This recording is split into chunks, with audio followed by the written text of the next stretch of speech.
Buenas tardes. ¿Listos para escuchar la palabra de Dios? Muy bien, vamos a abrir la Biblia. ¿Trajo su Biblia? Si no, van a aparecer los textos ahí en la pantalla. Vamos a empezar con Proverbios 14:21.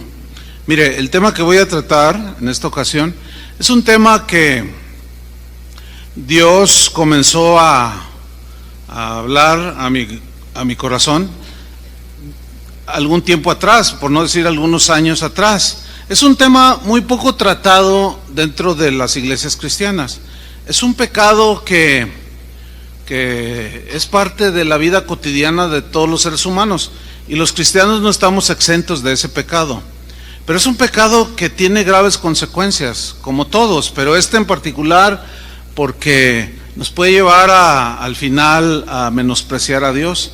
Y precisamente el tema se titula El pecado de menospreciar. Y vamos a leer Proverbios 14:21. Sígame ahí, por favor. Dice así: peca el que menosprecia a su prójimo, mas el que tiene misericordia de los pobres es bienaventurado. Aquí dice claramente que menospreciar a una persona hecha la imagen de Dios es un pecado. Es un pecado. Esta palabra menospreciar, en su etimología griega, significa considerar algo o a alguien como nada, restarle valor e importancia a algo o a alguien. La Biblia trata con alguien, o sea, con el prójimo, con el semejante. Esta actitud de menospreciar a otros es muy clara en la Biblia de que es un pecado. Menospreciar, según la palabra, tiene la idea de desfavorecer a alguien, así como de ignorarlo y no tenderle la mano, así como, pues este es un muerto de hambre, ¿no? O sea, ¿qué me importa lo que le pase, no? También tiene la idea de burlarse. Hay muchas maneras en que podemos burlarnos de las demás personas. Tiene la idea de tener a menos a alguien, mirar de lado, así como que, pues no es ni digno que yo lo mire, ¿no? Así como de ladito. Tiene la idea también de deshonrar, de ridiculizar, de desairar, de ultrajar, maltratar, ofender, insultar, humillar, porque cuando alguien menosprecia a otro, lo está humillando y finalmente termina lastimando el corazón de la persona, o te lastiman o nos lastiman. Por consiguiente, menospreciar pues es un pecado que la verdad es muy común entre los seres humanos, este pecado. Si somos observadores, constantemente los seres humanos nos estamos menospreciando. Uno, porque es rubio, menosprecia al moreno o al negro, y el negro al rubio. Nos menospreciamos entre nosotros los seres humanos por el nivel social, hasta por el auto que traen, por la ropa que se viste, por el barrio donde vive. O sea, siempre hay esa actitud de menosprecio. Y muchas veces también menospreciamos a otros nada más por la simple apariencia, cuando la Biblia es clara de que Dios no mira lo de fuera, sino lo del corazón, lo de dentro. Y nosotros tenemos que aprender a tratar de comprender que el corazón es lo que vale en sí, no tanto la imagen externa.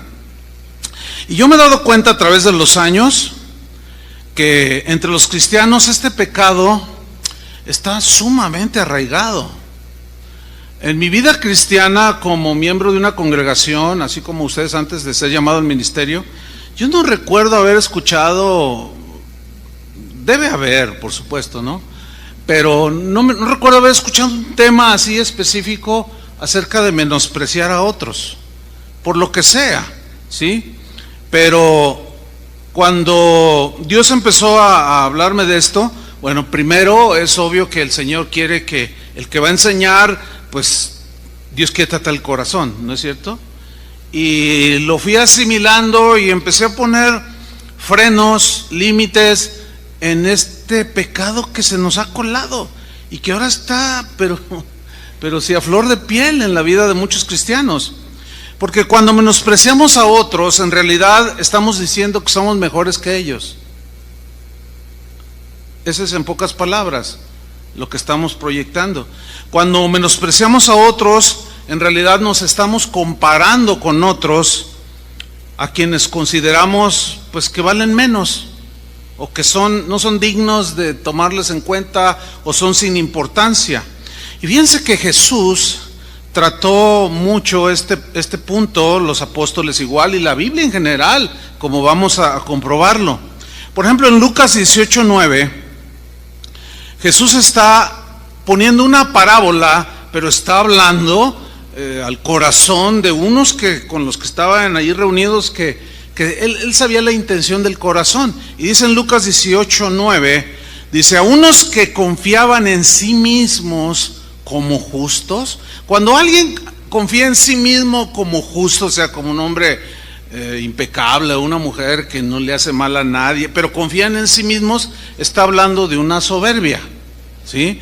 De un orgullo que lo hace actuar de cierta manera en relación con los demás. En este mismo versículo, en Lucas 18:9, se lee así en la versión en lenguaje sencillo. Dice: una vez Jesús estuvo hablando con unas personas. Miren cómo es esta traducción: de esas que se creen muy buenas y que siempre están despreciando a los demás. Hay otra versión que dice: de esos que nunca aceptan que cometen errores. ¿Conoce gente que nunca acepta que comete errores? ¿Sí? ¿Conocen a uno o no? O a lo mejor somos unos de ellos. Bueno, no lo sé. Pues sí, efectivamente Jesús se refirió a aquellos que constantemente desfavorecen a otros, porque para ellos son sin importancia, ¿sí?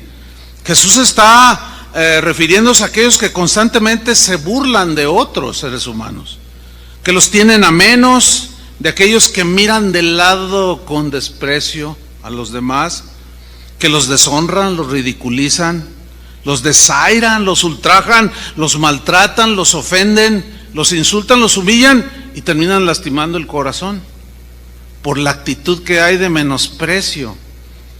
¿Alguna vez has sentido tú el menosprecio de alguien? Se siente feo, ¿no es cierto? Pero ¿cuántos reconocen que también hemos menospreciado a otros? ¿Sí lo reconocen? Entonces también los otros sintieron feo. Entonces Jesús les dice una parábola. Dice en el versículo 10 de Lucas 18: dos hombres subieron al templo a orar. Al templo a orar, pues es que se va a la casa de Dios a orar. Orar es un privilegio, hermanos, porque orar es hablar directamente con Dios. Eso es un privilegio que Dios nos dio a los seres humanos que creemos en Él. Hablamos cara a cara. Es una actividad propia de alguien que tiene piedad y devoción a Dios. Orar, pero se puede orar con el corazón torcido. Miren lo que sucede. Subieron al templo a orar. Uno era fariseo y el otro era publicano. Ambos eran pecadores, como todos somos pecadores.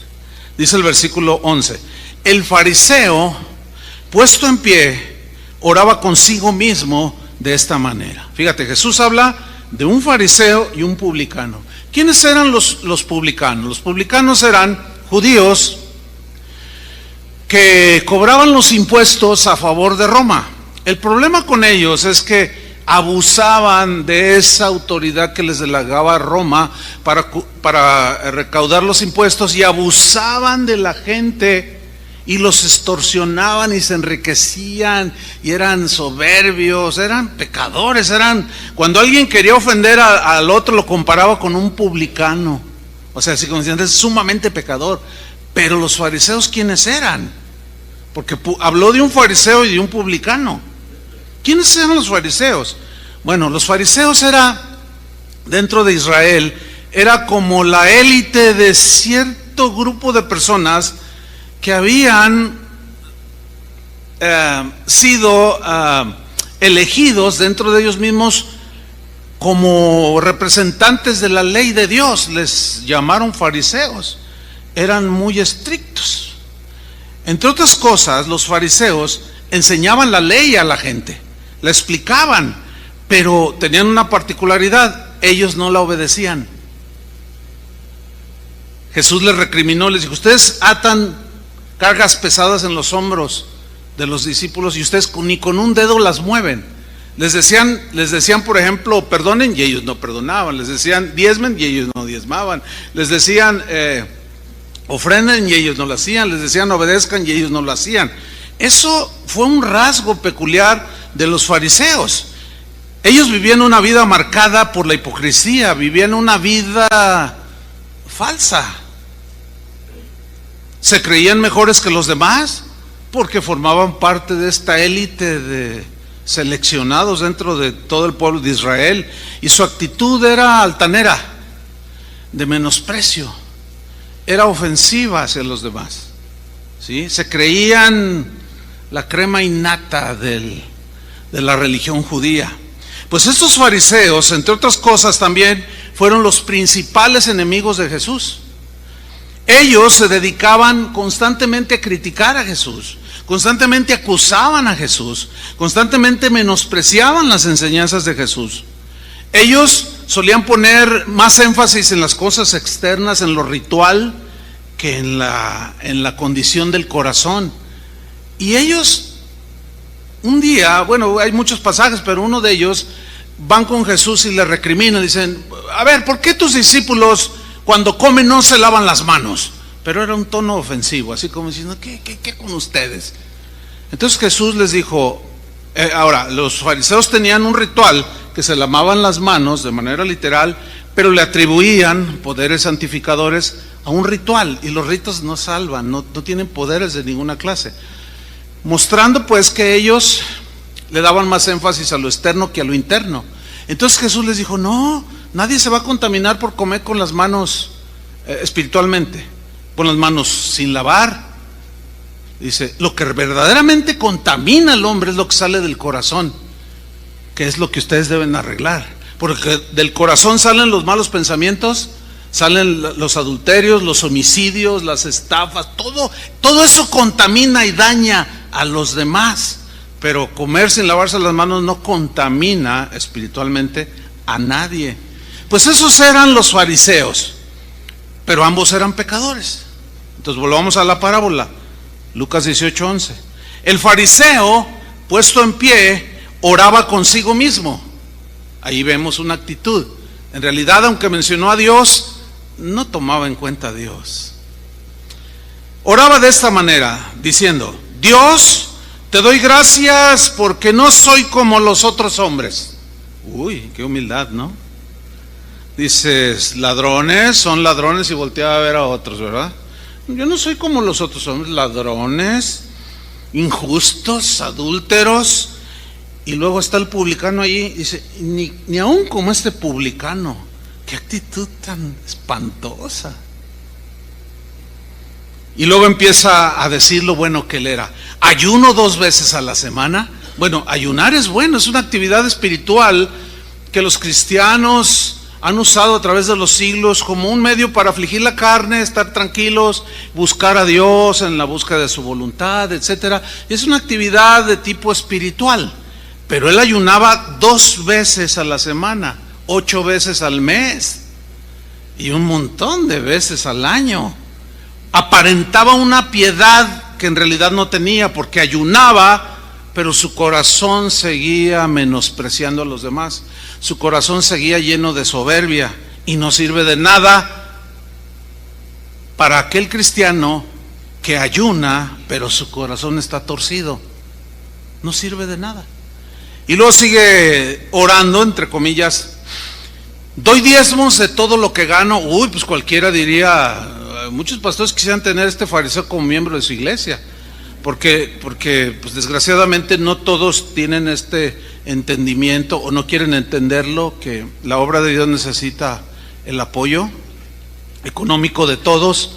Y bueno, fíjate, doy diezmos de todo lo que gano, dice.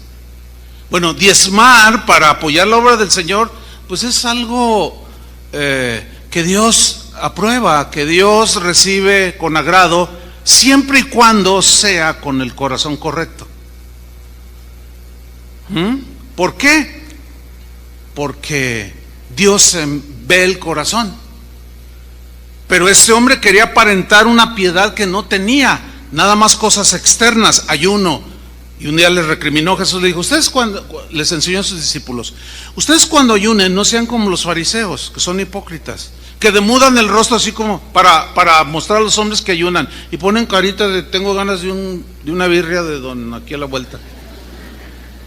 Dice, no, ustedes cuando ayunen lávense, peínense, y no muestren a los hombres que ayunan, sino a Dios. Les está hablando del corazón. Y cuando den, dijo, háganlo, que no sepa su mano derecha lo que hace su izquierda. No sean como los fariseos, que tocan trompeta delante de todos para mostrar a los hombres que son muy generosos. O sea, dar es bueno, ayunar es bueno, orar es bueno, cuando se hace con el corazón correcto. ¿Me están siguiendo? Bueno, seguimos con la historia.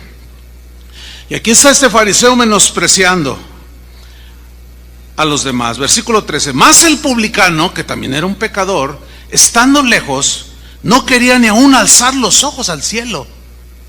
O sea, estaba mostrando una actitud por la posición de su cuerpo, estaba mostrando una actitud, sino que golpeaba el pecho, que era una costumbre judía que simbolizaba arrepentimiento, y se golpeaba el pecho diciendo, Dios, sé propicio a mí, dame tu perdón, soy pecador, reconozco que he pecado, que abuso de la gente, ayúdame. Y estaba allí confesando su pecado al Señor.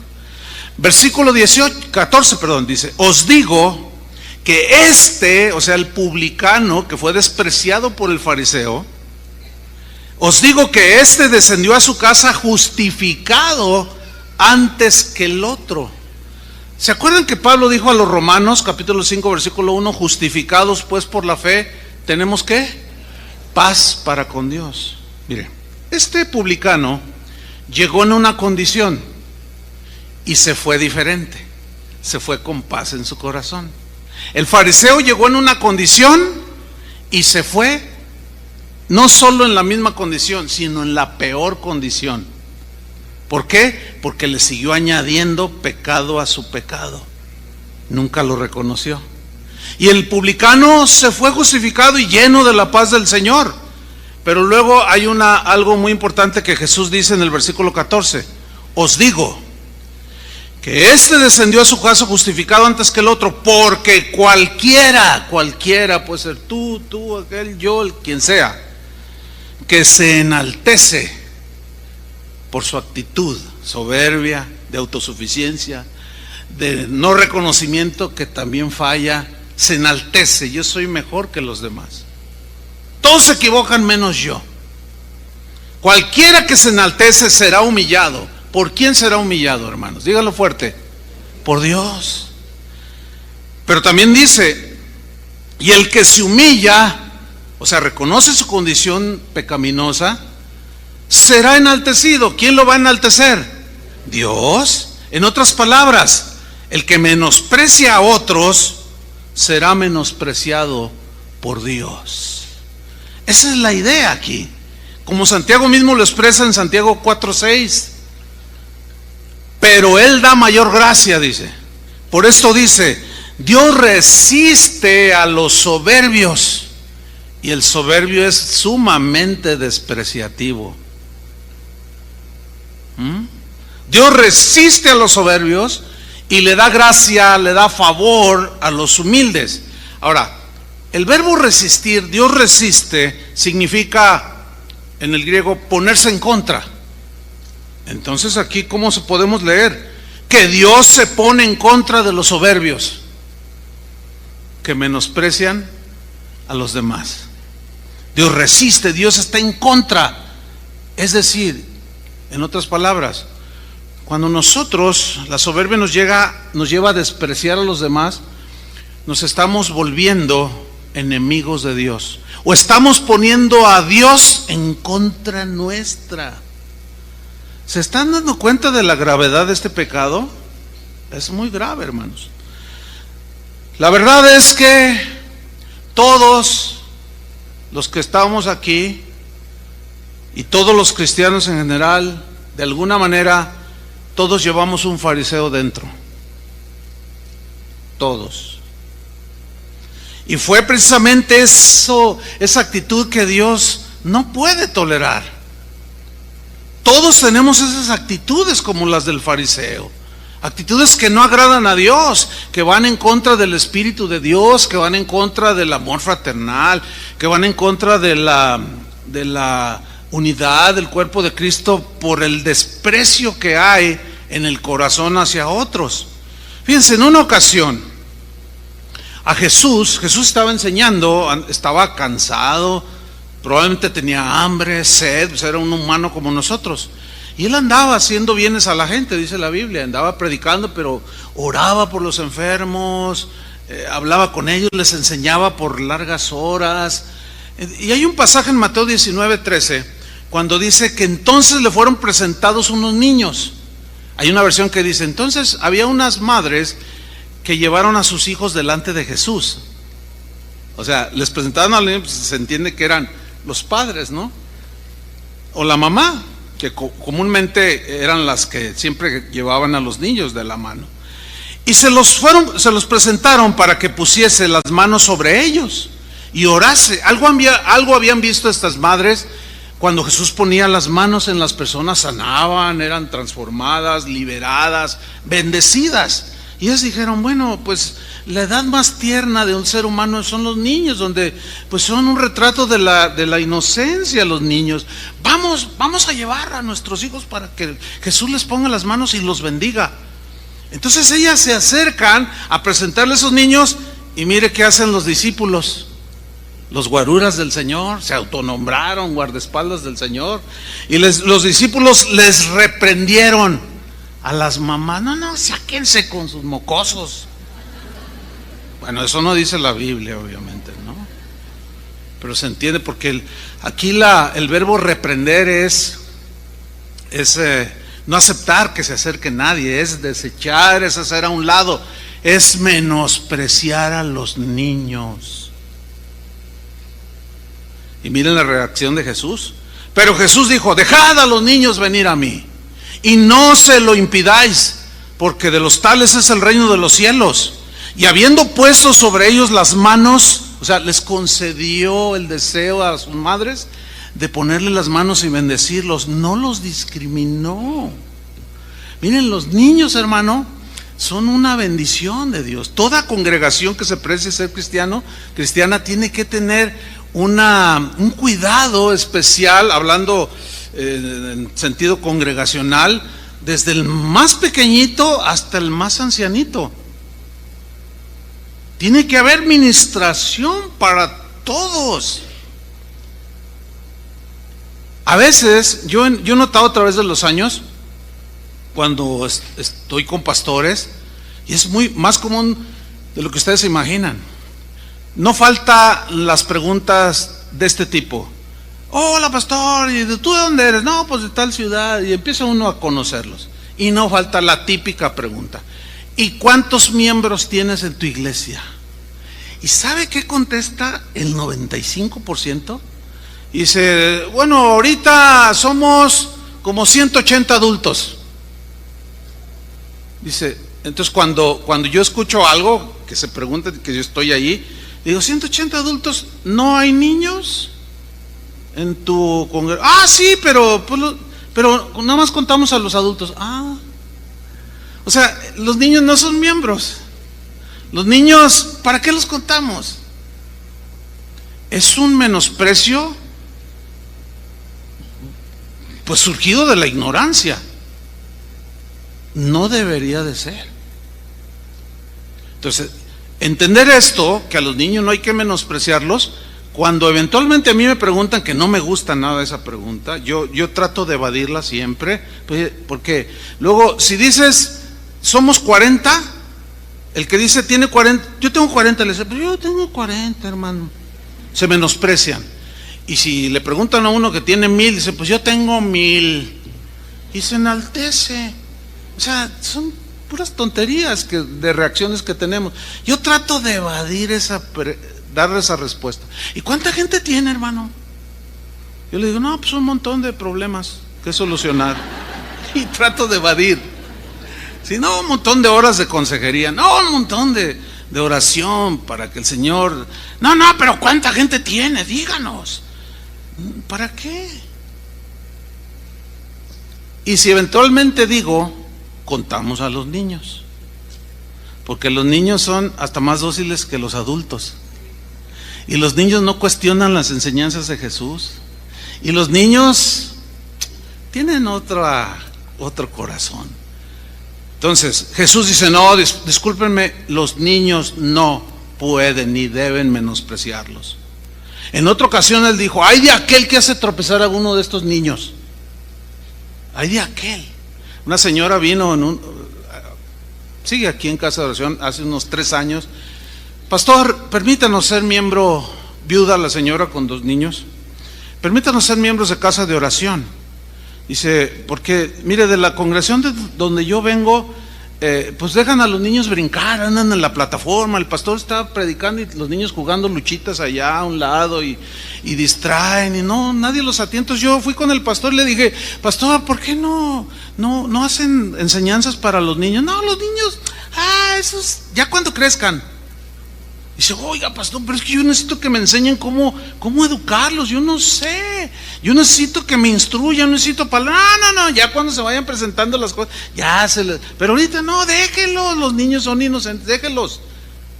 Dice, y no, yo entiendo que no.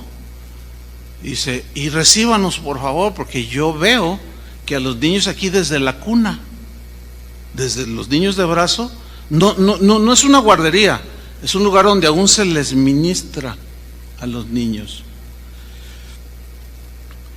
Como dijo un sabio, dijo, aprendí a no menospreciar a las personas cuando me di cuenta que me menospreciaban a mí por menospreciar a otros. Empecé a sentir lo que yo hacía sentir a otros y dije, no, basta. Yo siento bien feo que me estén menospreciando. Y era un hombre muy reconocido en su época, pero era muy soberbio y menospreciaba. Entonces él escribió cuando reflexionó, aprendí ya a no menospreciar a las personas, porque me di cuenta que me despreciaban a mí por menospreciar yo a los demás. Y me detuve.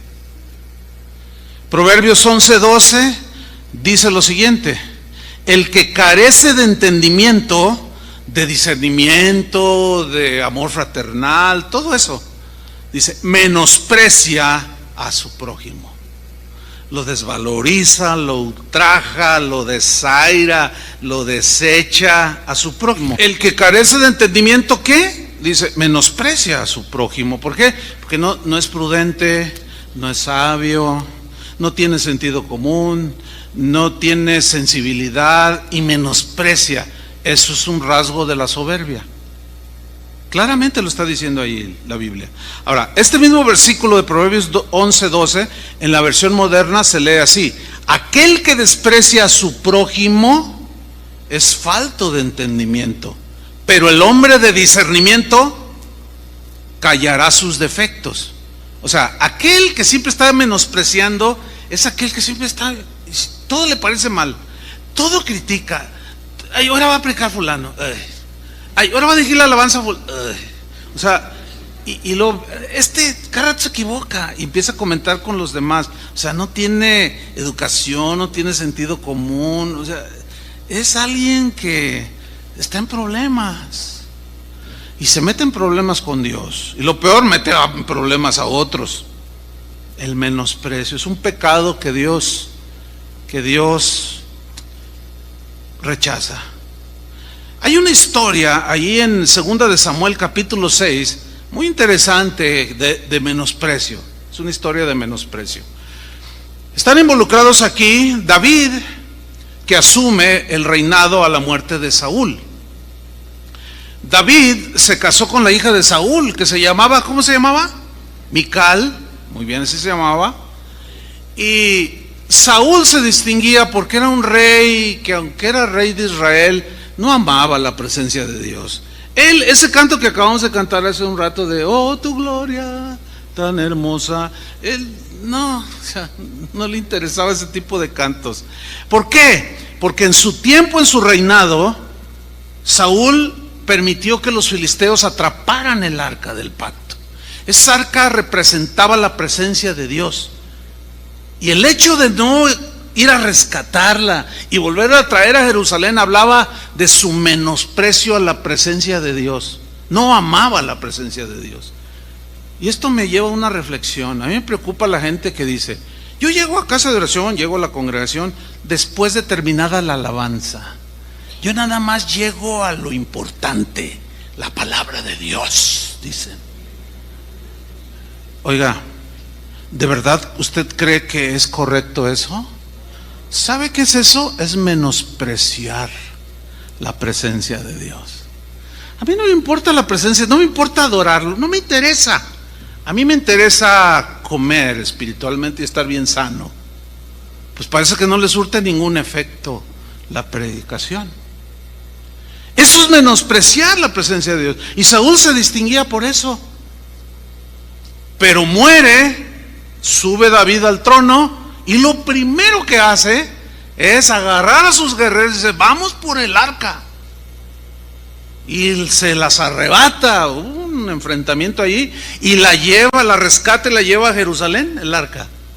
Pero David estaba feliz, contento, y armó una tarde de alabanza y de adoración impresionante. Vamos a leerla. Segunda de Samuel 6:14. Llevaban el arca que habían recién capturado, y dice: y David danzaba con toda su fuerza delante de Jehová. ¿Delante de quién? De Jehová. Y estaba David vestido con un efod de lino. Y así David, o sea, era una vestidura muy sencilla. Dice: así David y toda la casa de Israel conducían el arca. Fíjese, todo el pueblo involucrado conducían el arca de Jehová con júbilo y sonido de trompeta. O sea, era una fiesta, una algarabía. Sonaban los instrumentos, sonaban las trompetas, las arpas, los panderos, y no era poca gente, de manera que el cántico era estruendoso. Si aquí suena estruendoso que un par de miles de personas, ahora imagínese con miles de personas. No era para menos celebrar a Dios, celebrar que la presencia del Señor volvía a estar en medio de Israel. Era para los que amaban a Dios un acontecimiento que les produjo muchísima alegría. Pero mira lo que sucede. Versículo 16. Cuando el arca de Jehová llegó a la ciudad de David, aconteció que Mical, hija de Saúl, miró desde una ventana. A ver, ¿qué estaba haciendo allá? O sea, no estaba donde deberían de estar y donde estaban todos los del pueblo de Dios. Ay, no, yo no me junto con la chusma. Ay, no, qué aburrido eso de estar ahí celebrando. ¿Para qué? Y se puso a mirar, a criticar desde la ventana lo que otros estaban haciendo. Y miren lo que sucedió. Y vio al rey David que saltaba y danzaba delante de Jehová. ¿Y qué hizo? Le menospreció. ¿En dónde? En su corazón. Ya no más. ¿Qué es esto? Y lo menospreció. Qué ridículo el rey levantando las manos. Qué ridículo el rey danzando. Como alguien me mandó un correo que yo les dije hace 2 semanas. Bueno, han sido varios, ¿no? Que dicen: ay, pastor, ¿qué hacen todas esas payasas brincando? Qué feo, ¿no? Qué manera tan burda, tan grosera, ¿no? Tan despreciativa. Yo les pregunto a las panderistas: ¿están contentas de alabar al Señor? Y lo hacen con todo su corazón. Pero siempre va a haber micales que no están involucrados y están allá viendo desde lejos. En este caso, viendo en YouTube. Y le menospreció en su corazón. Pecado. Pero ahí no queda la historia, versículo 20. Volvió luego David para bendecir su casa. Y saliendo Mical a recibir a David, dijo, y lo que viene a continuación se lee con un tono de burla y de ironía, ¿sí? Así como, más o menos así. ¿Cuán honrado ha quedado hoy el rey de Israel, descubriéndose hoy delante de las criadas de sus siervos? Esto de criadas era una manera muy despreciativa que se estaba dirigiendo a las que trabajaban en el palacio haciendo las labores de limpieza. No sé cuántos de ustedes tengan alguna persona que les hace el aseo, pero les voy a recomendar algo: trátenlos con dignidad. No les digan gatas, por favor. No les digan, no las desprecien por ser gente humilde. Mucho menos les truenen los dedos, ándale y rápido, y mucho menos los exploten. Páguenles bien, denles de comer, trátenlos como seres humanos. El hecho de que tuvieron una condición distinta en la que ellos nacieron de pobreza y tú una posición mejor que tienes para pagarle a otro, no te da derecho a menospreciar a nadie. ¿Están escuchando, cristianoides? ¿Están escuchando, cristianos? No podemos menospreciar a esa gente sencilla. Tenemos que respetarlos y tratarlos bien y denles su aguinaldo, por favor. En serio. Con la mira, así como usted quiere que lo midan, que le den 3 meses, ¿usted le puede dar 3 meses? Bueno, ahí se lo dejo. Pero me temo que si no lo valoriza, usted lo menosprecia. Y no solo no le dan ni 3 meses, no le dan nada. Y lo hace trabajar 12 horas, lo cual es completamente abusivo e ilegal. Y eso está demostrando el espíritu de Mical. Esas criadas, dice. Se descubrió delante de las criadas de sus siervos, como se descubre sin decoro un cualquiera. Óigame, le está diciendo al rey un cualquiera. Ahí vemos a una esposa menospreciando a un esposo. Señoras, respeten a su marido, dice la Biblia. Pero también hay esposos que menosprecian a sus esposas. Ay, esta comida ni el perro se la come. ¿Dónde tienes la cabeza? A mí hazme bien, con manteca los frijoles. No, hermanos, no. No, mira, si le salieron salados o le salieron mala comida, no la ofendas. ¿Verdad que no, señoras? Ya se desahogaron. No, o sea, si salió mal, simplemente no digas nada. Pásalo por alto y agradécele. Oye, gracias por la cena. Pero no menospreciar. Fíjense hasta dónde podemos, sin darnos cuenta y estar bien conscientes, cómo menospreciamos aún a los seres más queridos. Cuando usted tiene más favoritismo con uno, tiene 2 hijos y a uno de ellos le da más favor, le compra los Nike y al otro le compra de esos de ahí de Soriana, y usted hace diferencia, usted está menospreciando a alguno de sus hijos. ¿Cómo es posible que a carne de su carne lo menosprecie y favorezca más a uno que al otro? La Biblia dice que Dios nos ama a todos por igual y a ninguno lo tiene más ni en menos. Ya no hay hombre ni mujer, ni judío ni griego, dice. Somos uno en Cristo. Ahí habla de una imparcialidad y debemos imitar a Dios en eso. De otra manera, estamos menospreciando a otros y estamos pecando. Pero la historia termina mal aquí, porque el menosprecio de Mical fue grosero. Versículo 21. Entonces David respondió a Mical: fue delante de Jehová, le dice, quien me eligió en preferencia a tu padre y a toda tu casa para constituirme por príncipe sobre el pueblo de Jehová, sobre Israel. Por tanto, danzaré delante de Jehová. Fue delante de Dios. como aquella señora que en aquel pasillo me dijo: ay, pastor, hoy no me gustó la alabanza. Yo le dije: qué bueno, porque no era para usted.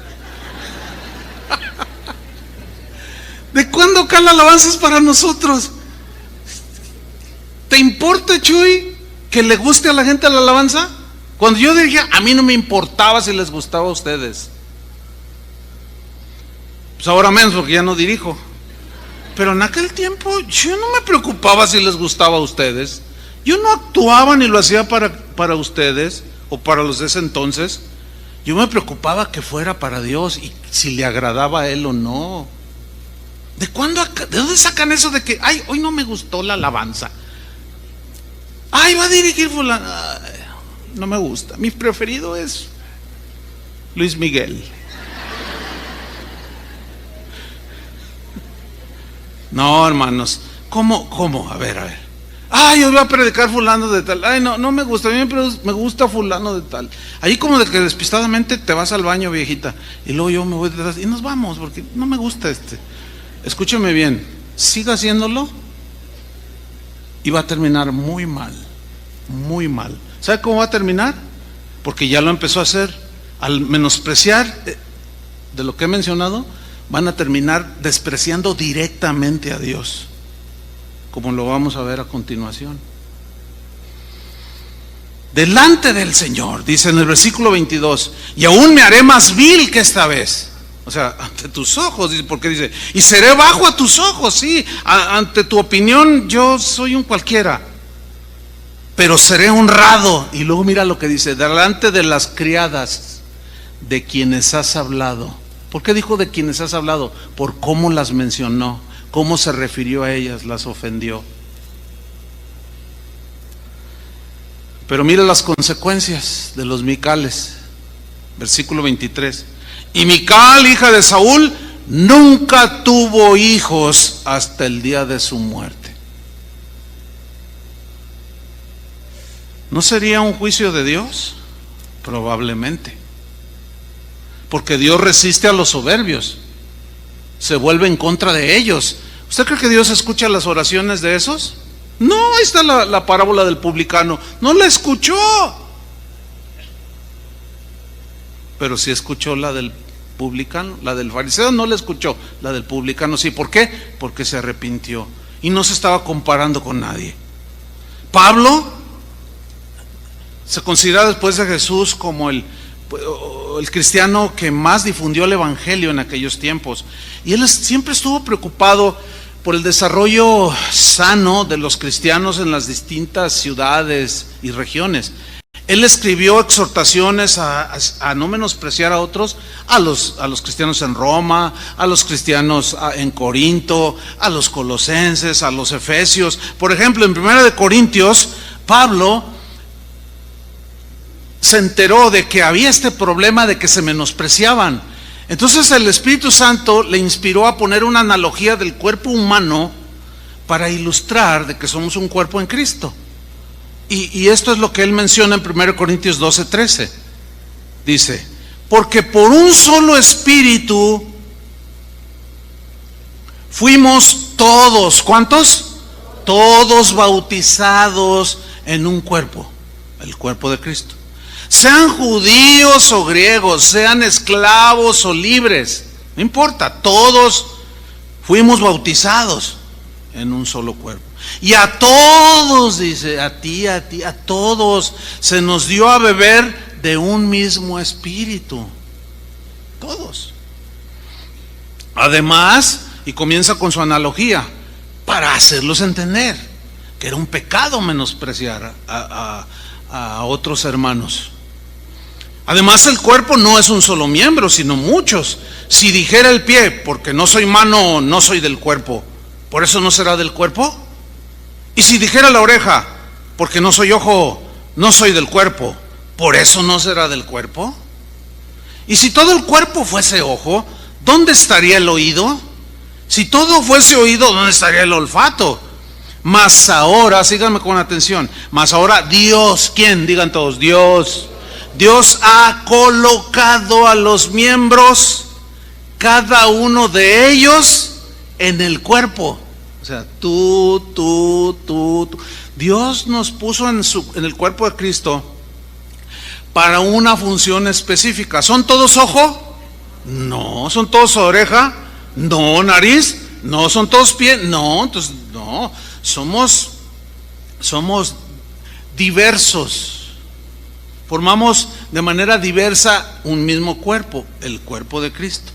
Cada quien hace una función. Pablo les dice a los corintios también: ¿son todos apóstoles? No. ¿Son todos profetas? No. ¿Son todos maestros? No. ¿Hablan todos lenguas? No. ¿Interpretan todos lenguas? No. ¿Todos tienen dones de sanidades? No. Siempre la respuesta es no. ¿Por qué? Porque no todos tenemos la misma función. Ahora, fíjate la sabiduría que Dios le dio a Pablo para enseñar a los corintios, porque dice en el versículo 18 que Dios colocó a cada uno en el cuerpo como Él quiso. O sea, Dios es soberano y Él hace como quiere. Versículo 19: porque si todos fueran un solo miembro, ¿dónde estaría el cuerpo? Pero ahora, dice, son muchos los miembros. Esta congregación, hermanos, es parte de la iglesia de Jesucristo en Guadalajara, que unida, o sea, junto con las demás iglesias cristianas de esta ciudad, somos parte del cuerpo de Cristo que está formado por todas las iglesias alrededor del mundo. Solo somos una parte, y cada parte del cuerpo es distinta. Hay mucha semejanza entre, por ejemplo, las dos manos, los dos ojos, pero hacen distintas funciones. Si usted es diestro, pues nada más hace todo con la derecha. Si es zurdo, pues con la izquierda. Entonces ahí ya no hay una igualdad exacta. Entonces dice: pero ahora, dice el 20, son muchos los miembros, pero el cuerpo es uno solo. Ni el ojo puede decirle a la mano: no te necesito. Oiga, qué actitud, no te necesito. Pero eso es muy común. No necesito de ti, ¿eh? Ah, no. Es como esto, mire. Es como si mi mano izquierda le cae mal a la mano derecha. ¿Y por qué le cae mal mi mano izquierda a la mano derecha? Pues porque es casi inútil y a mí sí me usa, pues yo soy diestro. Y de pronto, como le cae mal la mano izquierda a la mano derecha, de pronto la mano se pone allí y la mano derecha toma un machete y ¡zas! Y rueda la mano por allá. Y le dice la derecha: no tengo necesidad de ti. Ah, no. ¿Ustedes creen que es verdad eso, que no tengo necesidad de ti? Bueno, pues cuando vayas a hacer algunas ciertas cosas, vas a necesitar la ayuda de esa otra mano. Por algo Dios nos dio dos. ¿Sí? Y dice en el versículo 22, antes bien, en el 21 dice: ni tampoco la cabeza le dice a los pies: no tengo necesidad de vosotros. No sirves para nada, no te necesito. Eso es menospreciar. Y nadie en su sano juicio menosprecia ninguna parte de su cuerpo, ¿verdad que no? Ahora fíjate lo que dice el 22. Antes bien, los miembros del cuerpo que parecen más débiles son los más necesarios. ¿Se han puesto a pensar alguna vez por qué Dios puso pestañas en el párpado y cejas? Si no tuviéramos cejas ni pestañas, ¿saben qué sucedería con los ojos? Constantemente estuviéramos lagrimeando, llorando. ¿Por qué? Por el polvo que cae y se detiene en las cejas. Por eso hay que limpiárselas todos los días. Y las pestañas, parece la función de la pestaña: protección para los ojos. Y quizás alguno de ustedes sea un pelito de una pestaña. Y si usted se menosprecia, estaría pecando también. Ay, pues yo, ¿qué soy? No, pues yo soy un pelo ¿no? Pero es necesario. Y el ojo no puede decir: no tengo necesidad de las pestañas. Dele una lección al ojo. Arránqueselas todas y rasúrese toda la ceja para que vea. Entonces el ojo se va a dar cuenta y va a empezar. Y todos: ¿qué tienes en tu ojo derecho todo rojo? Ay, pues no sé. Oye, ¿y el hermano ceja? Y la hermana Pestaña, no, pues las arranqué porque no las necesito. Oye, no, te dañaste a ti mismo. Ese es el gran pecado entre los cristianos de hoy, que nos menospreciamos unos a los otros. Yo les mencioné que esto no surgió ayer que preparé el mensaje, nada más armé el bosquejo de todo un proceso que el Señor ha venido tratando primeramente conmigo. Esa es la verdad. Yo reconozco que muchas veces me excedí y caí en ese pecado, aún enseñando la palabra de Dios. Pero bueno, siempre hay tiempo para rectificar, ¿sí o no? Y bueno, para rectificar y pedir perdón y poner un alto.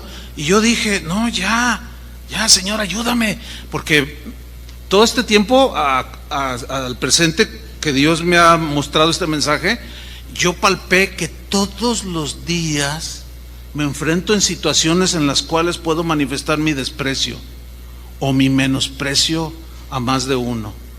Pero el Espíritu Santo ha estado ahí porque yo se lo pedí y le dije, Señor, no me pases ni una sola. Así es que ahora, pues abrazo a un chiva. Es una ilustración nada más. Porque algo sí ha pasado en mi corazón. Yo les soy sincero, ha pasado algo. Sí, Dios ha tratado conmigo y me reprendió y me dijo, ya frena eso, ya párale eso. Entonces yo me afirmé y dije, no, sí, está bien, Señor, pero ayúdame. Y yo les confieso, el Señor me ha ayudado. Pueden hacer lo mismo todos. ¿Cuántos saben que se murió Fidel Castro? Sí, y bueno, a los 10 minutos del anuncio de su fallecimiento, ya estaban los memes en internet, algunos burlándose, gente, muchos jóvenes allá en Cuba, yo vi las escenas en la televisión, llorando, lo amaban,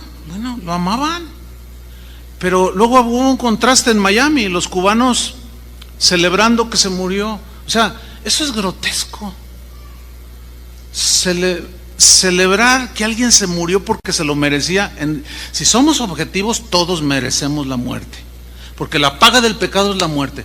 Pero alegrarse en la muerte de alguien quien haya sido es grotesco.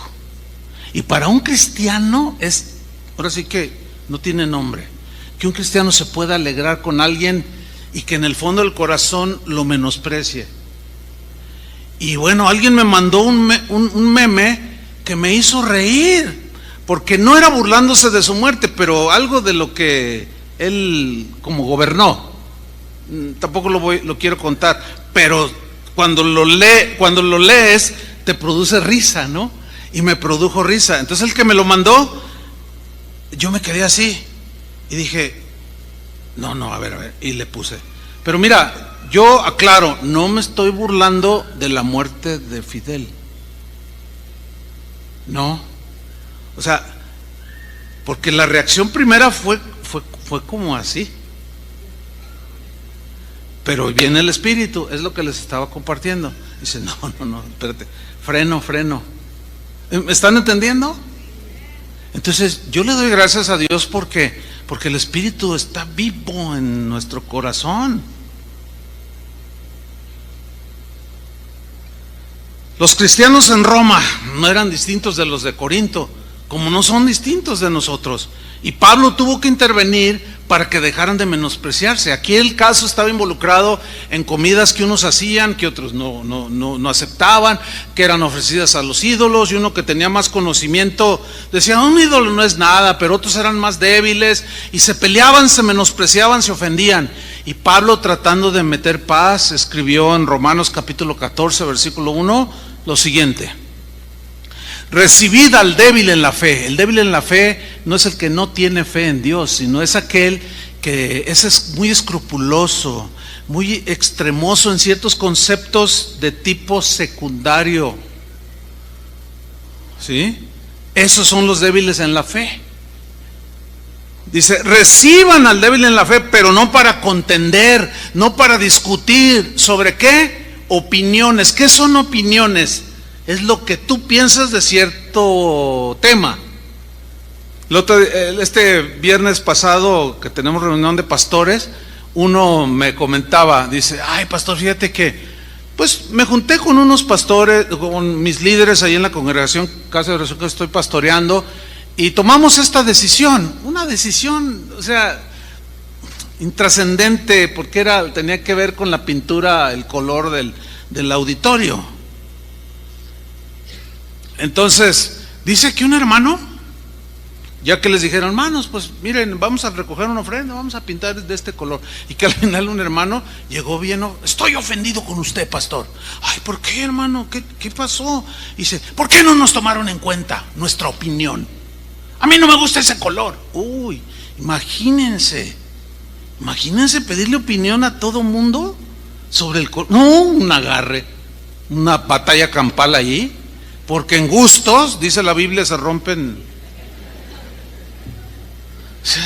O sea, fíjense cómo en cosas intrascendentes totalmente se pelean, se disgustan, se ofende la gente. Pues aquí en asuntos de comida y en otras cosas es muy común que nos despreciemos el uno al otro. Entonces dice, recíbanse, pero no para pelear sobre opiniones diferentes. No, dice el versículo 2, porque uno cree que se ha de comer de todo. O sea, le entra la vitamina T, como dice Toño Ortiz, ¿verdad? Tortas, tacos, tlacoyos, todo, le entra todo, dice. Y otro que es débil, come legumbres.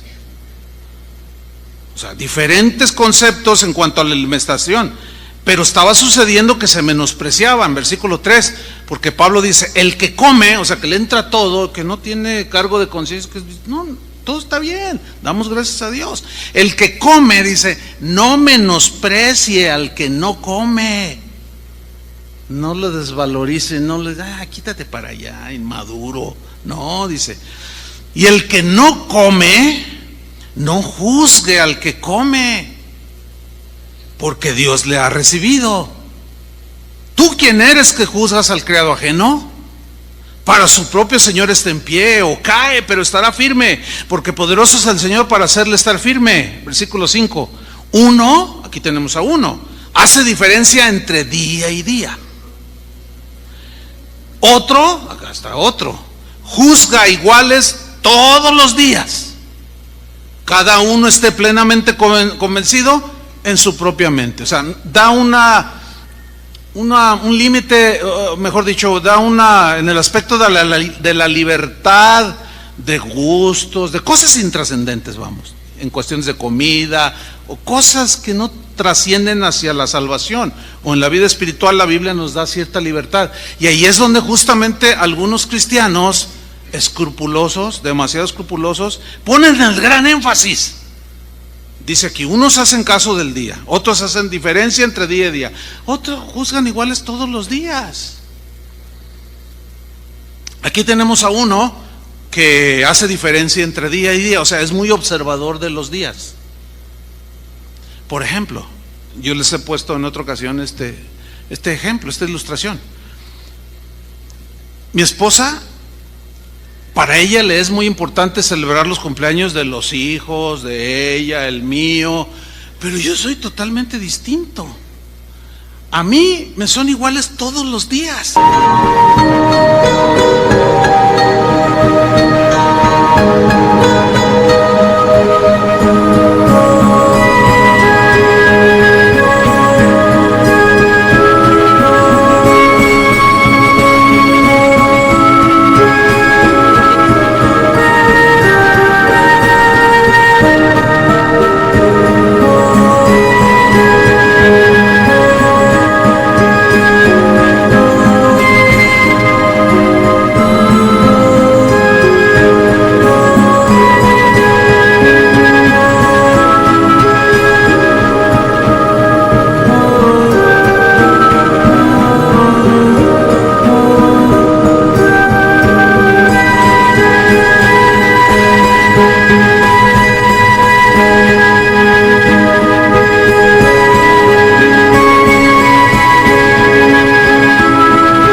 Yo, créanme hermanos, el día de mi cumpleaños despierto y ni por aquí, ni tampoco espero una fiesta.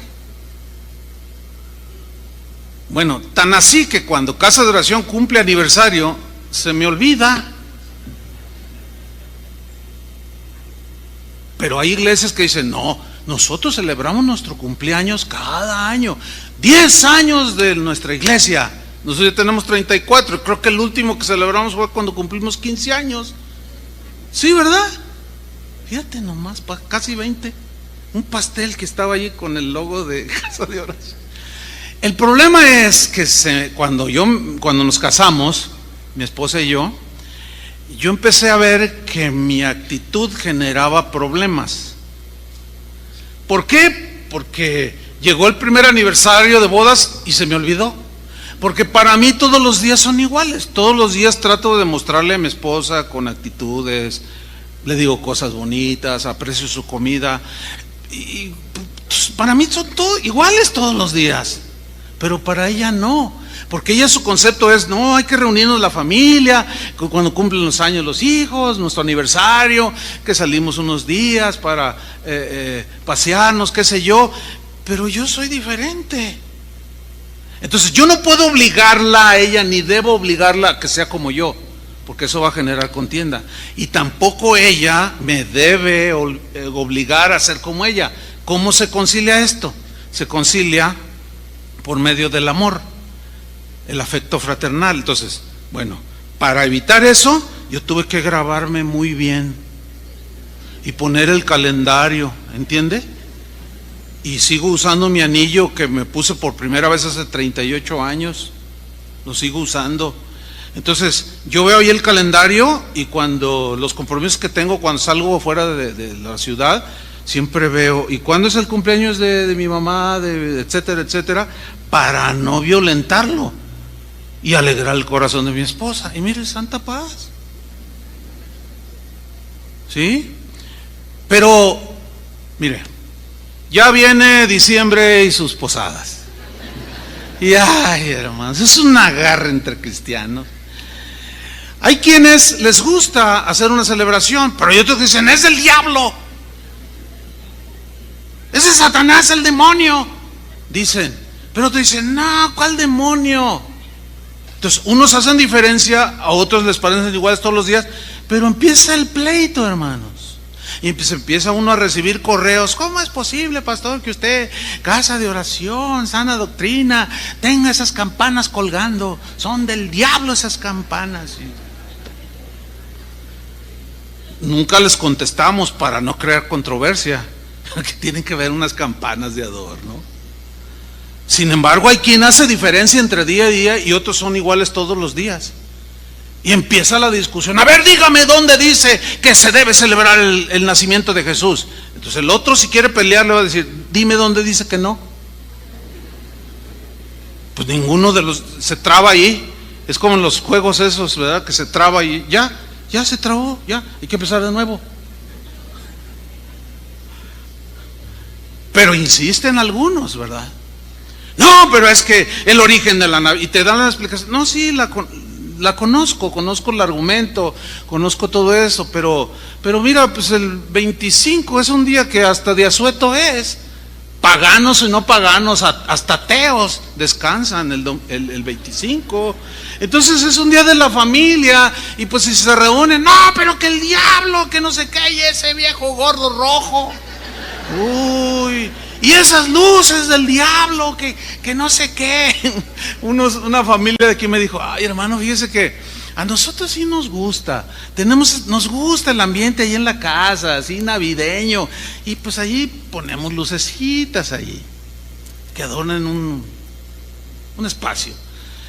Y un día tenemos unos amigos aquí en la iglesia, que se oyó que cerraron un auto, y yo me asomé y dice, ay, mira quién viene.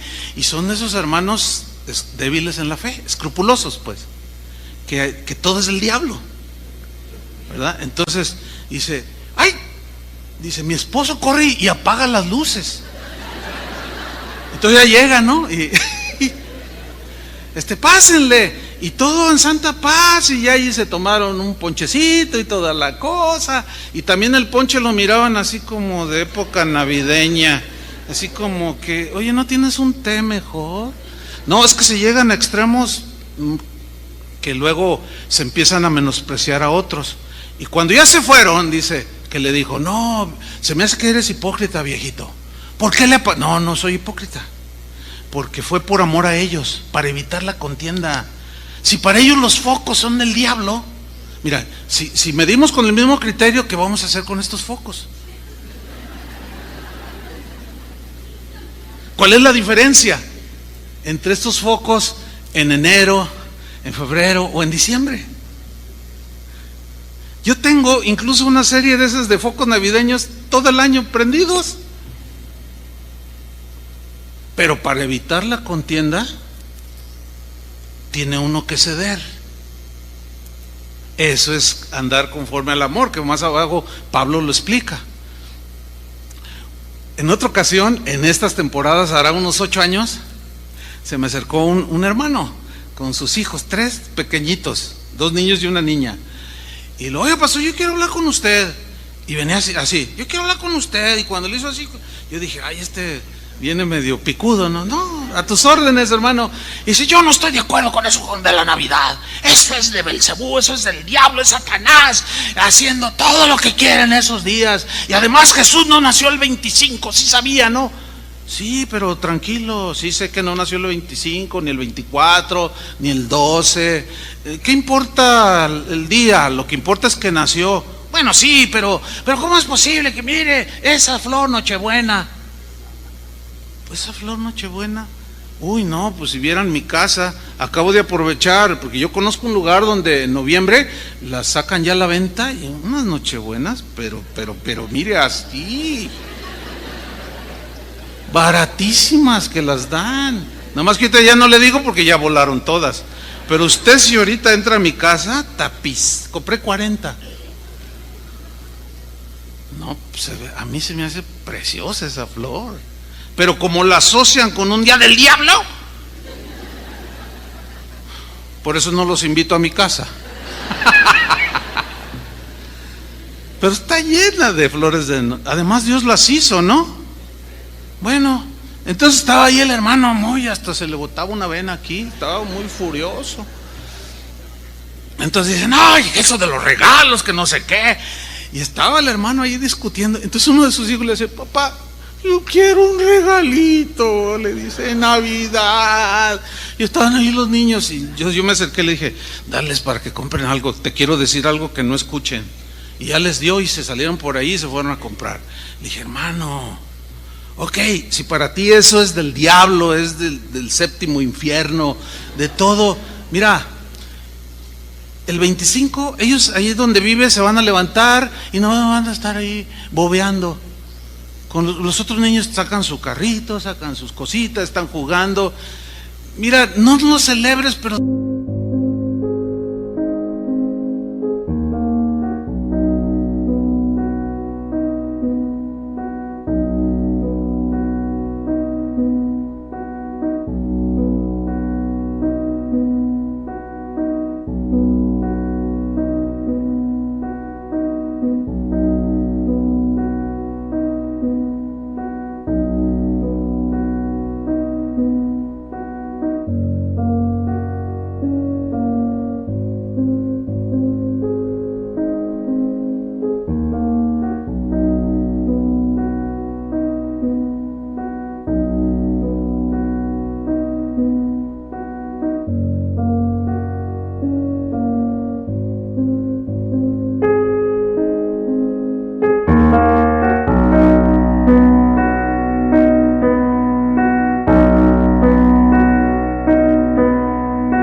Un regalito.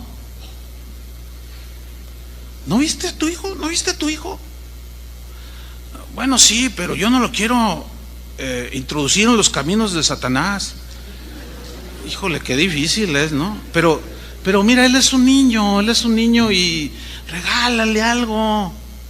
Dice: bueno, quizás tenga razón, pastor. Y sí, les compró. Y miren qué cosa, a uno de ellos les compró un patín del diablo.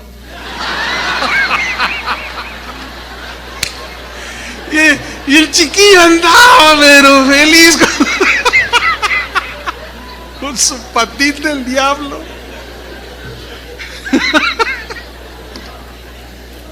Ay, hermano.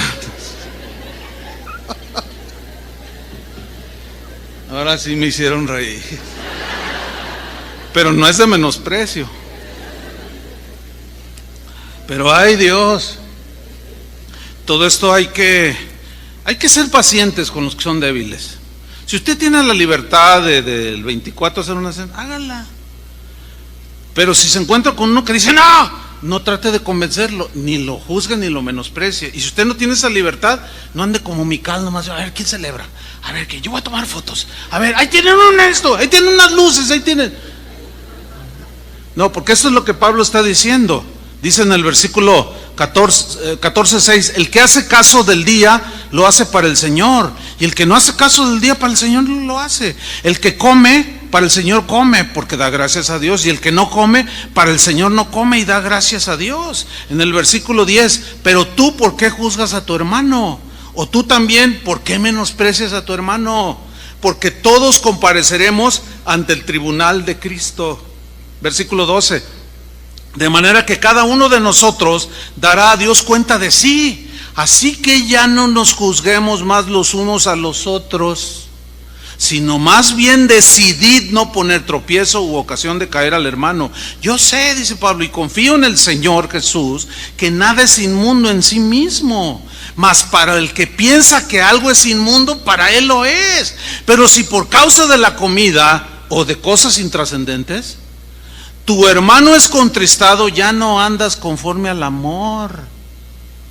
No hagas que por la comida tuya se pierda aquel por quien Cristo murió. No sea pues vituperado vuestro bien, porque el reino de Dios no es comida ni bebida, sino justicia, paz y gozo en el Espíritu Santo. Versículo 19, así que sigamos lo que contribuye a la paz y a la mutua edificación. No destruyas la obra de Dios por causa de la comida o por cosas intrascendentes. Todas las cosas a la verdad son limpias, pero es malo que el hombre haga tropezar a otros con lo que come. Bueno es no comer carne, ni beber vino, ni nada en que tu hermano tropiece, o se ofenda, o se debilite. ¿Ven el espíritu de reconciliación que tiene Pablo aquí? ¿Están captándolo? Así es que en esa libertad, pues júntate con tu familia o no lo hagas, pero no se menosprecie.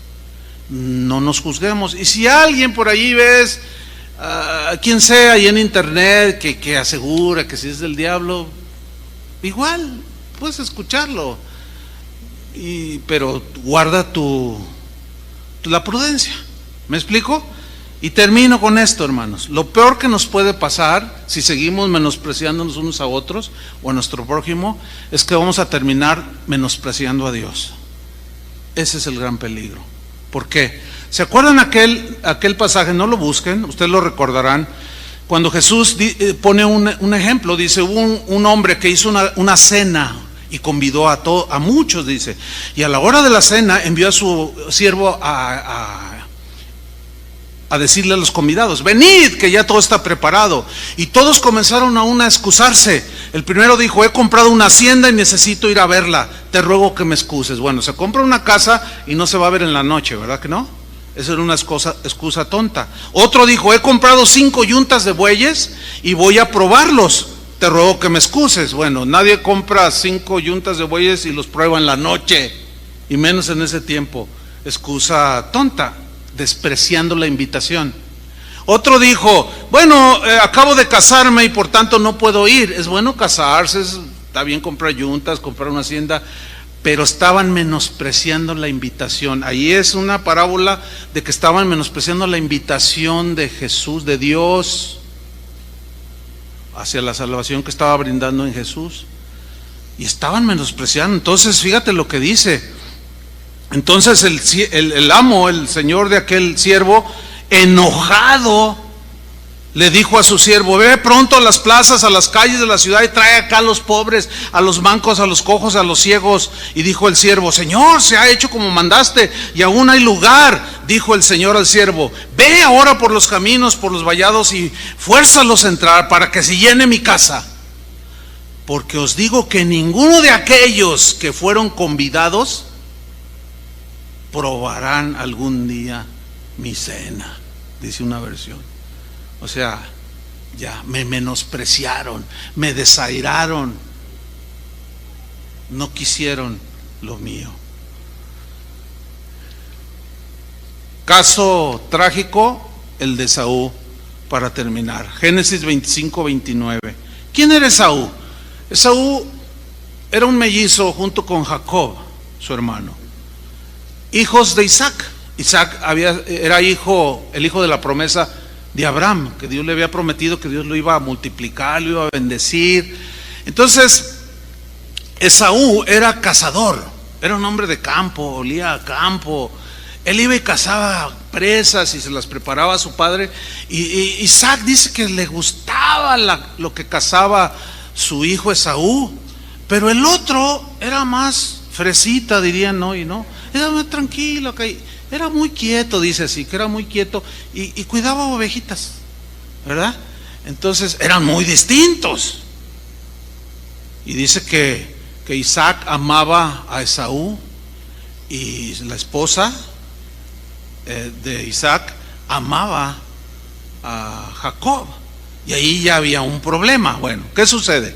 Dice Génesis 25-29: y guisó Jacob un potaje, y volviendo Esaú del campo cansado, o sea, la idea es que vino de cacería, traía una presa, había que desollarla, había que prepararla y cocinarla, y ya venía muy cansado porque quizá venía con 60 kilos en los hombros de algún animal que había cazado.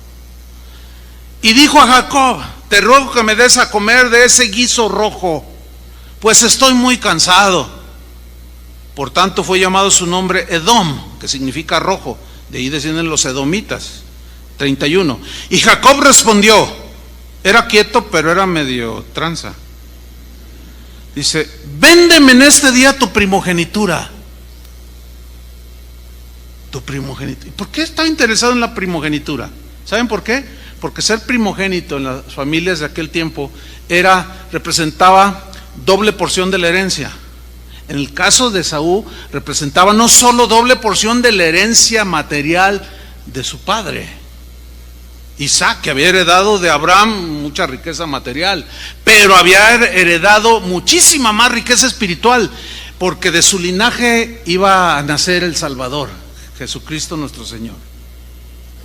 Y eso lo sabía Esaú: de mi linaje, porque soy el primogénito, de mi línea va a nacer el Mesías. Entonces el otro, que amaba a Dios, pero sabía que no era parte de esa bendición de ser el primogénito, había nacido trabado, ¿sí? Eran mellizos y nació y lo agarró del tobillo. Entonces, pero él amaba a Dios, él amaba las bendiciones de Dios, la presencia de Dios. Era como David, pero no era como Saúl.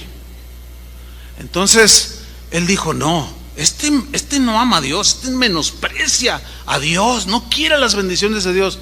Te la vendo por un plato de lentejas. Sigo leyendo: véndeme en este día tu primogenitura. Entonces dijo Esaú: he aquí, yo voy a morir, ¿para qué pues me servirá la primogenitura? Heredero de mí vendrá. Yo tengo hambre. Fíjese, ¿eh? Y dijo a Jacob: júramelo en este día.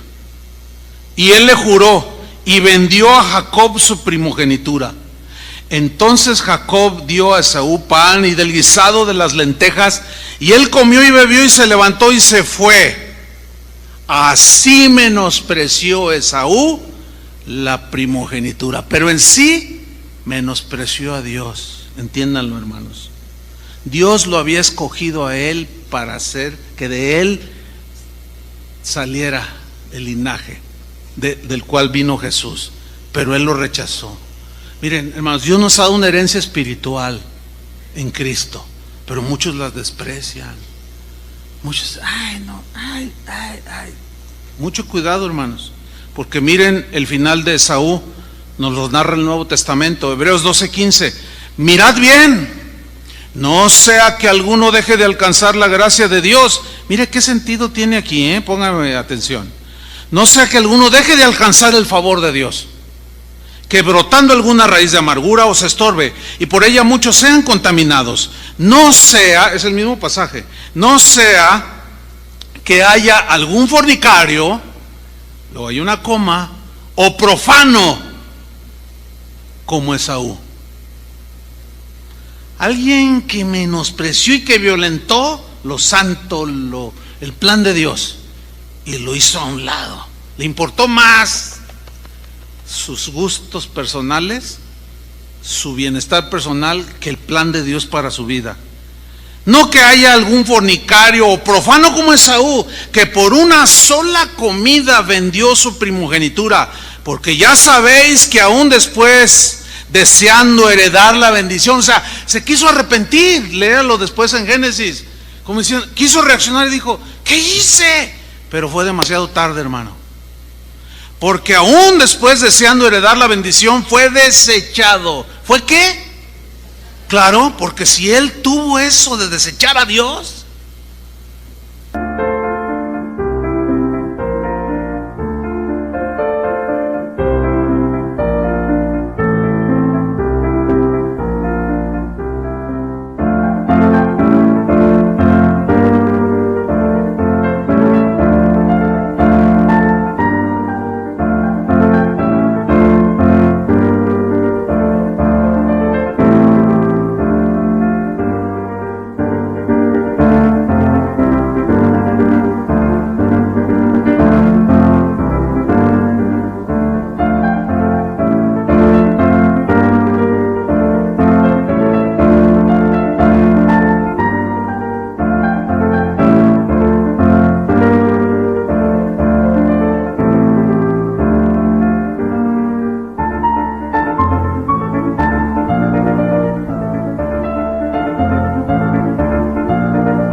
de menospreciarlo, Dios lo menospreció a él, lo desechó, y no hubo oportunidad para el arrepentimiento, aunque la procuró con lágrimas. O sea, lloró y no, Dios no se conmovió. ¿Sabe por qué? Porque es muy fuerte, muy delicado menospreciar a Dios. Pero ¿cómo se empieza y cómo se termina? Se empieza menospreciando una y otra vez a los demás, y se corre el riesgo de terminar como Esaú, menospreciando a Dios. Que Dios nos dé sabiduría, hermanos. Se comprometen delante del Señor a decirle, Señor, ayúdame a poner freno, pero todos los días, porque a partir de que salgan, hermanos, van a empezar. Así está latente ese pecado, para cuidar nuestro corazón. ¿Quiere que oremos? Señor, ayúdanos. Reconocemos que hemos pecado continuamente y a veces ni cuenta nos hemos dado, Señor, y estamos de una manera repetitiva menospreciando a los demás. Es muy evidente, Señor, que hay muchas razones para menospreciar a otros, las razas, aún las religiones, tantas cosas. Aún lo más triste es pelear entre nosotros como hermanos. Y las redes sociales son pruebas, Señor, de tanto menosprecio entre nosotros mismos, porque no pensamos igual en cosas intrascendentes, y uno quiere obligar al otro que piense igual a otro, y si no piensa igual lo desecha, lo ridiculiza, lo ofende, lo menosprecia, y pecamos. Y al final podemos terminar como Esaú, menospreciando las bendiciones que tú nos has dado, Señor, que tú has destinado para cada uno de nosotros. Señor, ayúdanos, porque queremos poner freno a todo esto, para no seguir pecando contra el prójimo y contra ti, Señor. Danos sabiduría, entendimiento, discernimiento para frenarnos en el momento. Sin duda que volveremos a transgredir esta línea, que es muy delgada, pero que tu Espíritu Santo de manera inmediata nos ponga un alto y nos diga: hey, acabas de menospreciar. Y en ese momento pidamos perdón y volvamos para seguir luchando, Señor, porque no queremos terminar como Esaú, porque fue demasiado tarde, aunque él lloró y lloró queriendo volver a tener lo que tú le habías dado como parte de su herencia, pero ya no fue posible, porque terminó menospreciándote a ti. Ayúdanos, Señor, te lo pedimos en el nombre de Jesús, amén. Que Dios les bendiga, hermanos.